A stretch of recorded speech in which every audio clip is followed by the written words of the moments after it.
Shalom Bapak Ibu. Sebelum kita membaca firman Tuhan ini, mari kita berdoa. Mohon anugerah-Mu ya Allah kepada kami, di dalam kami membaca dan merenungkan firman-Mu ini. Dalam nama Yesus kami berdoa. Amin. Bapak Ibu, khotbah epistel untuk minggu ini terambil dari Yohanes 12 ayat yang ke-12 sampai dengan ayat 16. Demikian firman Tuhan. Keesokan harinya ketika orang banyak datang merayakan pesta, mendengar bahwa Yesus sedang di tengah jalan menuju Yerusalem, mereka mengambil daun-daun palem dan pergi menyongsong dia sambil berseru-seru, Hosana, diberkatilah dia yang datang dalam nama Tuhan, Raja Israel. Yesus menemukan seekor keledai muda, lalu ia naik ke atasnya, seperti ada tertulis, jangan takut, hai putri Sion, lihatlah rajamu datang, duduk di atas seekor anak keledai. Mula-mula murid-murid Yesus tidak mengerti akan hal itu. Tetapi sesudah Yesus dimuliakan, teringatlah mereka bahwa nas itu mengenai dia, dan bahwa mereka telah melakukannya juga untuk dia. Bapak Ibu, seringkali tanpa kita sadari ada detak kagum keluar dari mulut kita ketika kita melihat atau merasakan kebaikan dari seseorang, dan tidak jarang kita memujinya serta menceritakan hal tersebut kepada orang lain. Firman Tuhan di dalam Yohanes 12 ayat yang ke-12 sampai dengan ayat 16 ini berbicara tentang kasih Allah yang dinyatakan oleh Yesus pada saat Yesus datang ke Yerusalem dalam rangka merayakan perayaan Paskah. Yesus memasuki Yerusalem dengan menunggang keledai muda, dan ketika orang-orang mendengar bahwa Yesus akan datang dan sedang menuju ke kota Yerusalem, mereka mengambil daun-daun palem dan berseru, Hosana, diberkatilah dia yang datang dalam nama Tuhan, Raja Israel.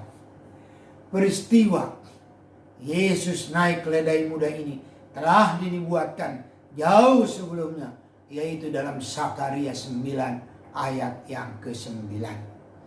Bapak Ibu, firman Tuhan minggu ini diberi tema oleh gereja kita, bersoraklah akan kasih setia Tuhan. Tema ini diangkat dari Mazmur 31 ayat yang ke-8 sampai 16, khususnya ayat yang ke-8 tentang kebaikan, tentang kasih Allah, tentang pertolongan Allah yang dinikmati, dirasakan oleh pemazmur atas pergumulan, atas permasalahan yang sedang dia hadapi. Nah, jadi Bapak Ibu, bahwa tema ini mau menjelaskan bahwa Allah itu baik, bahwa Allah itu penuh kasih, dan kasihnya itu tak terbatas. Nah, atas kasih Allah ini, tema ini meminta agar kita bergembira, agar kita bersorak. Nah, kalau tema ini meminta agar kita bersorak, maka timbul pertanyaan, bagaimanakah bentuk kasih Allah itu, bentuk kasih Tuhan itu, sehingga kita harus bersorak? Nah, kalau kita meneliti firman Tuhan di dalam Yohanes 12 ayat yang ke-12 sampai dengan ayat 16 ini, maka kita akan menemukan paling sedikit dua hal tentang kasih setia Tuhan tersebut. Yang pertama adalah bahwa Yesus menyongsong kematiannya guna menyelamatkan kita. Ayat yang ke-12. Bapak Ibu, Alkitab mencatat setelah Yesus membangkitkan Lazarus dari kematian dalam Yohanes 11 ayat 1 sampai dengan ayat 44, maka semakin banyak orang-orang yang percaya kepada Yesus. Akibatnya apa? Akibatnya para imam dan orang Farisi sepakat membunuh Yesus. Kita bisa baca itu dalam pasal 11 ayat 45 dan 47. Dan Yesus mengetahui akan rencana pembunuhan ini. Yohanes 11 ayat 54. Bapak Ibu sekalian, Yesus tahu untuk apa dia datang ke dunia ini. Seperti yang dikatakan oleh dia dalam Yohanes 12 ayat yang ke-27. Di sana dikatakan, sekarang jiwaku terharu, dan apakah yang akan kukatakan? Bapa, selamatkanlah aku dari saat ini. Tidak. Sebab untuk itulah aku datang ke dalam saat ini. Yesus tahu bahwa ia datang ke dunia ini untuk menyerahkan nyawanya sebagai tebusan manusia berdosa dari hukuman maut. Seperti yang dia katakan dalam Lukas 18 ayat 31 sampai dengan ayat 33. Yesus mengatakan begini. Yesus memanggil ke-12 muridnya lalu berkata kepada mereka, sekarang kita pergi ke Yerusalem dan segala sesuatu yang ditulis oleh para nabi mengenai anak manusia akan digenapi. Sebab ia akan diserahkan kepada bangsa-bangsa yang tidak mengenal Allah. Diolok-olokkan, dihina, diludahi. Dan mereka menyesak dan membunuh dia. Dan pada hari ketiga ia akan bangkit. Bapak Ibu sekalian, karena Yesus tahu bahwa ia datang untuk menyerahkan nyawanya, maka ia masuk ke Yerusalem dengan menunggang keledai muda. Yang menandakan apa?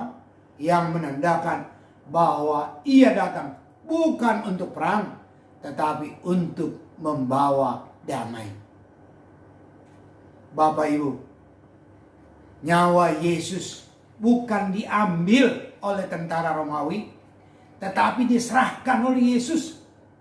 Itu tertulis dalam Yohanes 19 ayat 30. Yesus menyerahkan nyawanya bukan dengan terpaksa, tetapi dengan sukarela, untuk menandakan bahwa ia sangat mengasihi kita.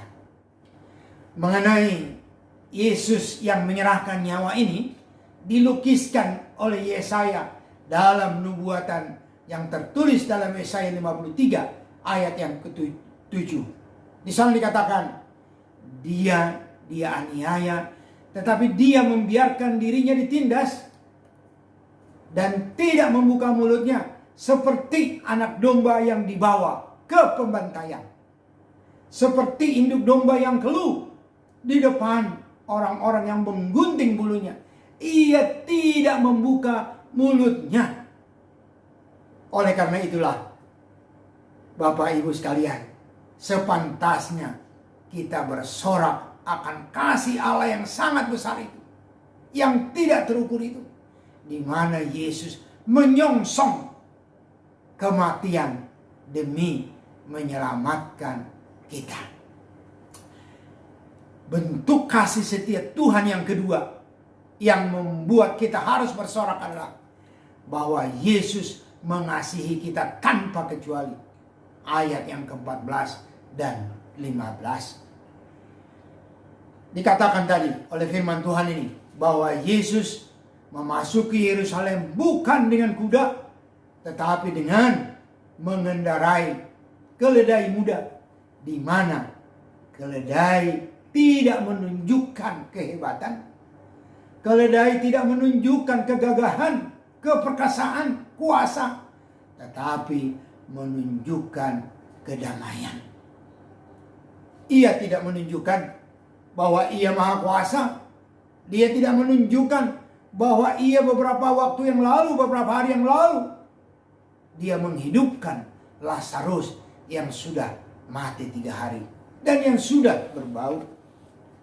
Istilah sekarang Bapak Ibu, dia tidak jaim. Ia tidak meminta pengakuan dari manusia tentang kehebatannya. Sehingga ia tidak naik kuda. Menunggang kuda tentu berbeda dengan menunggang keledai. Kalau menunggang kuda, orang pasti akan segan atau malah takut mendekat, kecuali orang-orang tertentu. Menunggang keledai Bapak Ibu tidak menunjukkan kegarangan. Siapapun tidak takut untuk mendekat, termasuk orang papa. Karena apa? Karena keledai adalah binatang jinak. Nah, kalau dianalogikan dengan kondisi saat ini, Yesus tidak datang dengan Fortuner, Yesus tidak datang dengan Pajero, tetapi ia datang dengan Alia atau mungkin Avanza, Bapak Ibu sekalian. Bapak Ibu, firman Tuhan telah menubuatkan tentang Yesus yang menunggang keledai ini. Seperti kami katakan tadi dalam Zakaria 9 ayat 9 yang berkata, bersorak-soraklah dengan nyaring, hai putri Sion. Bersorak-soraklah, hai putri Yerusalem. Lihatlah, rajamu datang kepadamu. Ia adil dan jaya. Ia lemah lembut dan mengendarai seekor keledai. Seekor keledai beban yang mudah. Yesus datang untuk semua orang. Ia tidak membatasi orang yang ingin bertemu atau yang ingin datang padanya. Seperti halnya ketika ia lahir di palungan binatang, di mana gembala yang hidupnya agak terpinggirkan tidak takut atau segan datang melihat kelahiran Yesus. Yesus mengasihi kita tanpa kecuali. Ia datang untuk semua orang, yang kaya, yang miskin, pandai, dan tidak pandai, termasuk penjahat sekali. Oleh karena itu Bapak Ibu, sepantasnya lah kita bersorak akan kasih Allah yang sangat besar ini, yang tidak terukur ini. Seharusnya kita tidak hanya bersorak atas kasih Allah ini, tetapi juga kita membuat kita malu Bapak Ibu sekalian. Karena apa? Karena kita sering mendukakan hati Allah dengan ketidaksetiaan kita menaati firman Tuhan. Mari Bapak Ibu, mari kita lebih taat lagi mengikut Allah, lebih bersungguh-sungguh meninggalkan dosa, karena Allah sangat mengasihi kita. Saya akan mengakhiri khotbah singkat ini, bahwa firman Tuhan ini meminta agar kita bergembira, bersorak atas kasih setia Allah. Firman Tuhan ini Bapak Ibu sekalian menjelaskan dua hal tentang kasih Allah yang membuat kita harus bersorak. Yaitu yang pertama, bahwa Yesus menyongsong kematiannya guna menyelamatkan kita. Dan yang kedua, bahwa Yesus mengasihi kita tanpa kecuali. Amin. Mari kita berdoa. Terima kasih, kasih-Mu yang luar biasa ya Allah. Biarlah kami diberikan hikmat oleh Tuhan, sehingga kami bersukacita atas kasih-Mu ini. Terima kasih ya Allah. Di dalam nama Yesus Kristus kami berdoa. Amin. Sampai bertemu pada khotbah epistel minggu depan.